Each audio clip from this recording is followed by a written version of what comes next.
আমাৰ ৰাজ্যৰ 26,832 বৰ্গ কিলোমিটাৰক আমি বনভূমি হিচাপে সংৰক্ষণ কৰোঁ। আমাৰ ৰাজ্যৰ সৰ্বমুঠ ভৌগোলিক ক্ষেত্ৰফলৰ 34.21%।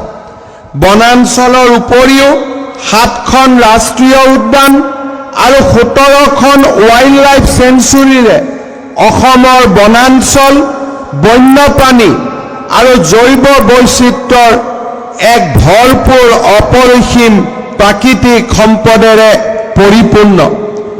এই সম্পদৰাজিক চোৰাং চিকাৰী আৰু বন ধ্বংসকাৰীৰ পৰা সুৰক্ষা কৰিবলৈ আমাক পৰ্যাপ্ত বন সুৰক্ষা বাহিনীৰ প্ৰয়োজন।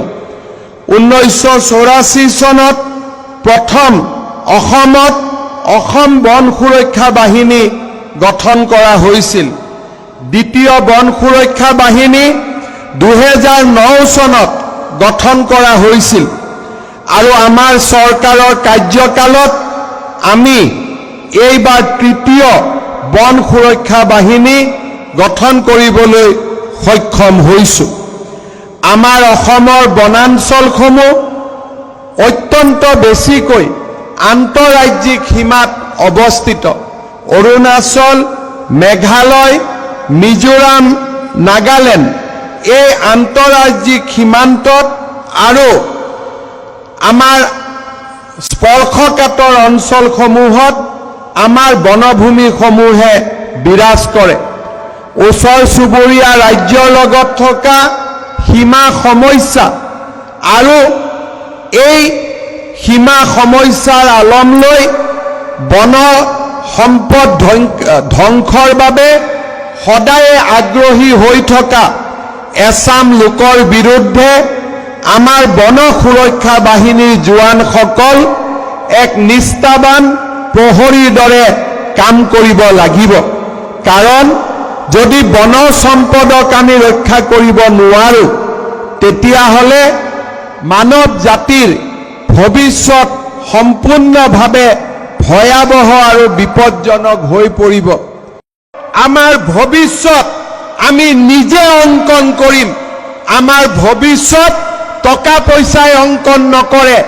আমাৰ ভৱিষ্যত আমি নিজে অংকন কৰিম।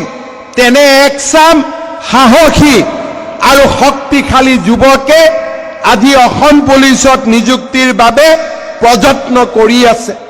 অহা অক্টোবৰ মাহত অসম পুলিচৰ নিযুক্তিৰ প্ৰক্ৰিয়া আৰম্ভ হ'ব আৰু 10 মে তাৰিখে আমি এই নতুন নিযুক্তিৰ প্ৰক্ৰিয়া আমি সমাপন কৰিম।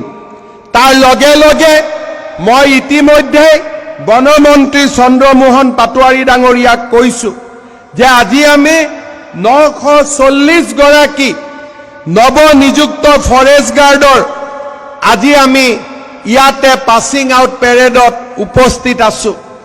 অহা ফেব্ৰুৱাৰী মাহৰ ভিতৰত আৰু 600 নতুন ফৰেষ্ট প্ৰটেকশ্যনত নতুন জোৱানক নিযুক্তিৰ প্ৰক্ৰিয়া আমি আৰম্ভ কৰিব লাগিব, যাতে প্ৰতি বছৰে আমি এনেকৈ এছাম নতুন যুৱকক অসম ফৰেষ্ট বেটেলিয়নত আমি আদৰণি জনাব পাৰোঁ।